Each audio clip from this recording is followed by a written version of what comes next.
नमस्कार दोस्तों। आप सब कैसे हैं? आई होप आप सब बहुत अच्छे होंगे और मन लगा के पढ़ाई भी कर रहे होंगे।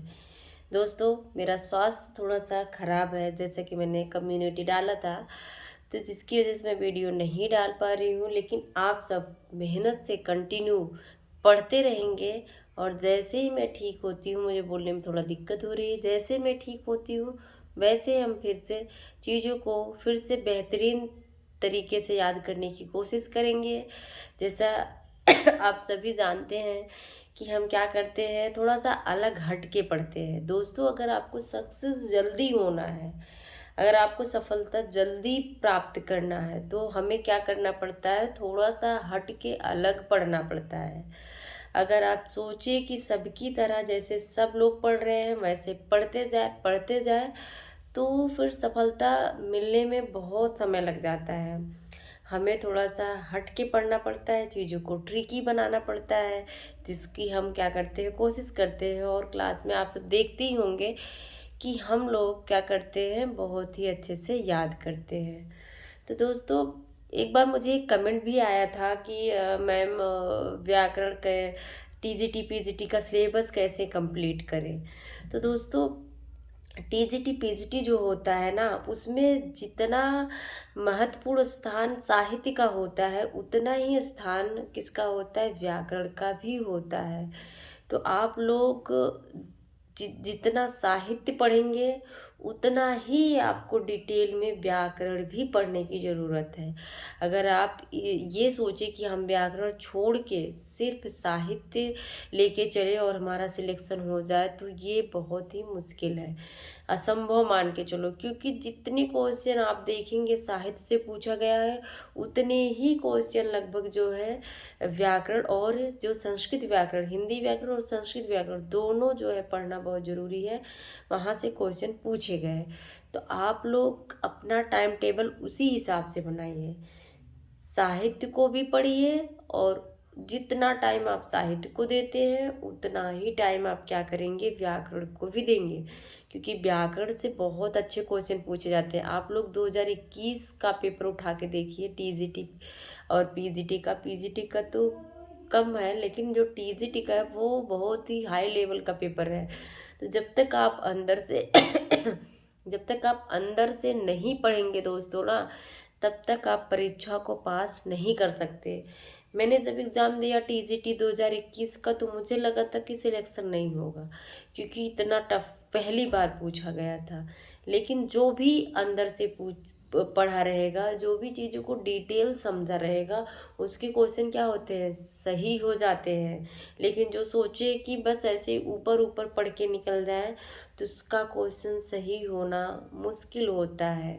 तो आप सबसे मेरा मिला जुला के यही कहना है आप सबसे कि जो भी पढ़े दोस्तों, कॉन्सेप्ट को क्लियर करें। साहित्य पढ़ें, आप व्याकरण पढ़ें, जैसे रस छंद अलंकार हो गए, तो आप रस छंद अलंकार ऊपर ऊपर पढ़ के मत निकलिए कि हाँ मैंने अनुप्रास पढ़ लिया, यमक पढ़ लिया, श्लेष पढ़ लिया, ऐसा नहीं। आप अनन्वय क्या है, प्रतीप अलंकार क्या है, और जो बहुत सारे होते हैं, अन्योक्त क्या है, समासोक्त क्या है, ये सारी चीज़ें। और जैसे छंद में दोहा सोठा चौपाई पढ़ के मत निकल जाइए। आप हरिगीत का छंद क्या है, इंद्र वज्र क्या है, उपेंद्र वज्र क्या है, ये सारे छंदों को अच्छे से पढ़िए। दोस्तों, बरबे छंद पूछा था, बरबे छंद क्या है, तो ये सब जो है आप अच्छे से पढ़ेंगे। रस छंद अलंकार और जो भी होता है, वर्ड हो गया, वाक्य हो गया, विशेषण हो गया, संज्ञा सर्वनाम, सारी चीज़ें आप लोग क्या करेंगे, बहुत ही अच्छे से पढ़ेंगे दोस्तों। और आप सब एक चीज़ याद रखना कि आपके बारे में ना सिर्फ आप जानते हो। अगर आप ये सोचो कि आपका डिसीजन, आपकी ज़िंदगी का डिसीजन कोई और ले, तो ये बहुत गलत है। क्योंकि आपको पता है कि आप परीक्षा को पास कर सकते हो, आप जो है सिलेक्शन ले सकते हो, नौकरी पा सकते हो। लेकिन दूसरे आपकी ताकत को नहीं जानते हैं, तो इसलिए आप किसी के कहने पर अपना डिसीजन कभी मत बदला करिए। होता है कि घर वाले कह दिए, कुछ कह दिए, तो हम मान के बैठ जाते हैं, हम नहीं कर पाएंगे, हमसे नहीं होगा। ऐसा बिल्कुल भी नहीं करना है। आप लग के मेहनत करिए। अगर आप मेहनत कर रहे हैं दिन रात ना, तो दोस्तों तो सफलता ज़रूर मिलती है। निश्चित ये तय है कि आपको सफलता ज़रूर मिलती है। तो आप किसी के कहने पे जो आपका डिसीजन है, अपनी सोच को मत बदलिए, क्योंकि अगर एक सोच ही ऐसी चीज़ है ना जो आपको फर्श से अर्श तक पहुंचा सकती है। अगर आपने सोच लिया, ठान लिया कि मुझे कुछ करना है ज़िंदगी में, मुझे कुछ करके दिखाना है, तो आप कर जाओगे। लेकिन आपने अगर ये सोच लिया कि मैं नहीं कर पाऊँगा, मुझसे नहीं होगा, तो फिर शायद फिर आपको बाद में पछताने के अलावा कुछ नहीं बचेगा। जब समय निकल जाएगा, आपकी एज निकल जाएगी, सारी चीज़ें निकल जाएंगी, फिर आप हाथ मलते रह जाओगे। लेकिन अगर आप मेहनत करोगे, सफलता मिल जाएगी। तो तब तो आपको अच्छा लगेगा ही।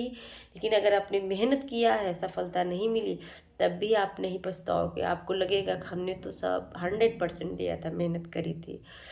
तो कहने का मतलब ये है कि अगर आप लगे हैं किसी के बहकावे में मत आइए कि हमारा मतलब सोर्स चलता है, पैसे चलते हैं, ये सारी चीज़ें बिल्कुल भी किसी के कहने पे मत आइए। बस आप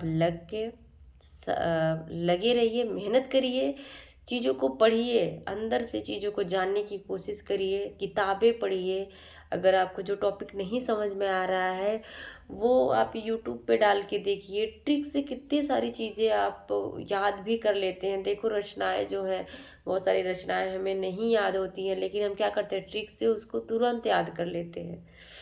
तो आप सब जो है सिलेबस के अकॉर्डिंग पढ़िए, क्वेश्चंस को सॉल्व करिए।